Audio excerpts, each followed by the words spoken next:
ఈరోజు నేను మీకు వాటర్ లిల్లీ బల్బ్స్కి స్ప్రౌటింగ్ అనేది ఈజీగా ఎలా రావాలనేది నాకు తెలిసినంత వరకు నేను చెప్తాను. సో మీకు తెలిసిన టిప్స్ కూడా మీరు చెప్పండి. ఇవి కాకుండా ఇంకా మంచిగా మీరు ప్రాసెస్ ఫాలో అయితే ఇంకా బాగా వస్తాయి అని మీకు తెలిస్తే కనుక డెఫినెట్గా అవి కూడా షేర్ చేయండి. అవి కూడా మేము ఫాలో అవుతాం.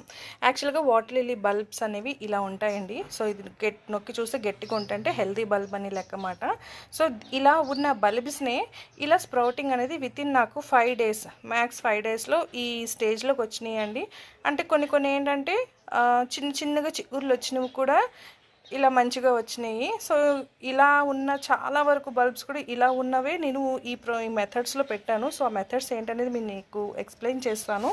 ఇలాగున్న బల్బ్స్ని నేను ఇలాగా ఒక ఐస్ క్రీమ్ కప్ అండి ఇది. సో దీనికి మూత కూడా ఏం పెట్టలేదు. ఈ ఐస్ క్రీమ్ కప్లో వాటర్ వేసి ఈ బల్బ్స్ అన్నీ ఇలాగా ఫ్లోట్ చేశాను. చూసారా ఎంత చక్కగా స్ప్రౌటింగ్ అనేది వచ్చింది. ఇక్కడ ఇంకా వస్తుంది. ఇక్కడ ఇవి చూస్తే ఇక్కడ రూట్స్ కూడా ఫామ్ అయినాయి. సో అలాగే ఇది కూడా చూడండి.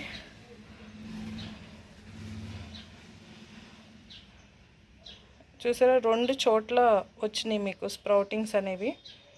ఓకే, సో అలా ఇది కూడా చూడండి. సో ఇవన్నీ ఏం చేశానంటే ఇలాగ నేను వాటర్లో వేసేసి ఉంచేసాను ఇవన్నీ కూడా. సో ఇవి ఉంచేసి డైరెక్ట్ ఇలా గోడ మీద సెమీ సన్లైట్ పడేలాగా నేను పెట్టాను. సో ఇవి కూడా బాగా స్ప్రౌటింగ్ అని. ఇంకొకటి చూడండి, ఇది కలర్ చేంజింగ్ వాటర్ లిల్లీ మాట. సో ఈ బల్బ్ చూడండి, దీనికి 2 బల్బ్స్ అనేవి అటాచ్ అయ్యి ఉన్నాయి. చూసారా, ఇదొక బల్బు, ఇదొక బల్బు. సో ఈ బల్బ్స్ కూడా చూడండి ఎంత చక్కగా స్ప్రౌటింగ్ అనేది వచ్చినాయో. ఇది కూడా సేమ్ ఇలా వదిలేసి గోడ మీద పెట్టేశాను. ఇదొక ప్రాసెస్. ఇంకోటి ఇది చూడండి, ఇది జిప్లో కవర్స్ ఉంటాయి కదా, అందులో కొంచెం వాటర్ అనేది వెల్త్గా ఉంచి వాటర్ ఫిల్ చేసి ఇది నేను పెట్టానండి.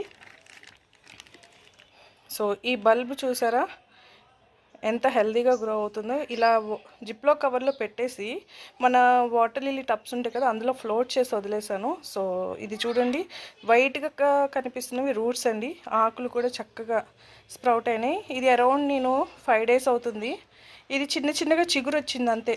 దాన్నే పెట్టేసరికి 5 డేస్కి ఇలాగ ఉన్నాయన్నమాట. డైరెక్ట్ వాటర్ లిల్లీ కంటైనర్లో పెట్టా. ఇది టైట్ కంటైనర్ అండి ఇది. సో ఇందులో కూడా ఏం చేస్తుంటే కొన్ని ఇలా పెట్టాను.